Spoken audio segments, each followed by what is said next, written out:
Baik, Assalamualaikum warahmatullahi wabarakatuh. Saudara-saudara, kita sekarang belajar praktikum tentang mengukur efektivitas dinding penahan radiasi ruang pesawat sinar X. Yang dimaksud dengan dinding ruangan di dalam ruangan radiasi, kalau ada kita juga bisa mengukur efektivitas tabir yang ada, tapi pada dasarnya kita akan mengukur apakah dinding-dinding ini efektif untuk menahan radiasi, baik itu radiasi sekunder maupun radiasi primer. Sama dengan yang lain, di dalam praktikum ini atau di dalam setiap Anda melakukan pengukuran, protokol memanfaatkan alat ukur radiasi yang 3 kemarin, yang tadi itu, jangan lupa lagi, saya ingin ulang, 1, perhatikan sertifikatnya, kemudian cek baterainya, membaca daripada label display dari dosis yang didapatkan. Yakinkan itu. Jika 3 itu sudah Anda lakukan, baik semua, taruh alatnya, berarti kita sudah siap menggunakan alat. Yang kedua, gunakan alat-alat pelindung diri semaksimal mungkin dalam mengukur paparan radiasi. Gunakan nomor 1, apron Anda gunakan. Kemudian alat ukur personal Anda pakai. Lihat dulu berapa mulainya. Yang ketiga, kalau perlu sarung tangan, kacamata PB, thyroid uptake, thyroid shield. Gunakan semua. Jangan pernah bermain-main dengan radiasi, mentang-mentang tidak kelihatan, tidak terasa, lalu Anda sana. Tidak. Keutamaannya adalah keamanan diri kita sendiri, karena sekarang ini kita melakukan sebuah pengukuran dengan area eksposi yang besar. Baik, kalau alat ukurnya sudah, alat pelindung diri sudah, maka kita mulai mengukur berapakah efektivitas daripada dinding-dinding ruangan, dinding-dinding penahan radiasi yang perlu diukur. Kita tentukan dulu, sekali lagi kita buat tabel kerjanya.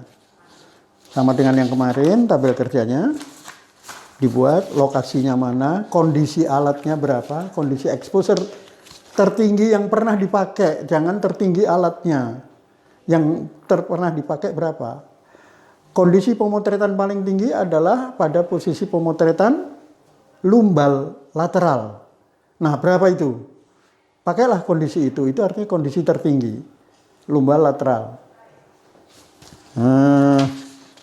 Ya, kemudian kalau pada pembocoran tabung itu ininya ditutup, kolimasinya ditutup, maka pada pemeriksaan exposure ini kolimatornya dibuka maksimal. Dibuka maksimal. Apakah artinya dibuka maksimal? Artinya seginilah maksimum potensi bahaya radiasi dihasilkan. Ada 2 pengukuran nanti. Satu pengukuran yaitu pada jarak 1 meter, kembali lagi 1 meter terhadap permukaan ini, dibuka lebar, jarak 1 meter, kondisi maksimum yang pernah dipakai, diberi fantom, dengan fantom. Itu artinya bahwa radiasi yang ke samping, yang kemana-mana arahnya menjadi lebih besar karena faktor scatter. Sekali lagi, fantom diharapkan untuk menggambarkan faktor scatter. Nah, ini kita expose. Setelah itu, pada posisi yang sama, tanpa fantom. Berapa itu? Tanpa fantom. Kita ukur lagi di sana. Kemudian perbedaan selisih ini nanti, selisih pengukuran tanpa fantom dan dengan fantom, itu adalah radiasi hambur. Besarnya radiasi hambur yang nembus ke dinding penahan radiasi. Periksa dosimeter saku Anda, apakah ada kebocoran. Lihatlah juga titik-titik yang rawan. Jadi kalau tadi di dindingnya secara umum kemudian titik-titik yang rawan, contoh engsel pintu, atau tempat pertemuan pintu, kalau pintunya 2, atau tempat nutupnya pintu, itu ada kemungkinan bocor. Kemudian pada kaca pengintai di ruang kerja, sambungan-sambungannya itu periksa.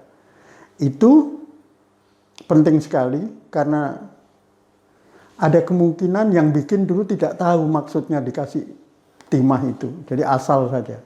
Padahal dia harus overlap. Begitu saudara, hanya begitu saja. Sekali lagi, membacanya display itu juga sekali, kemudian ditulis hasilnya pada kertas kerja.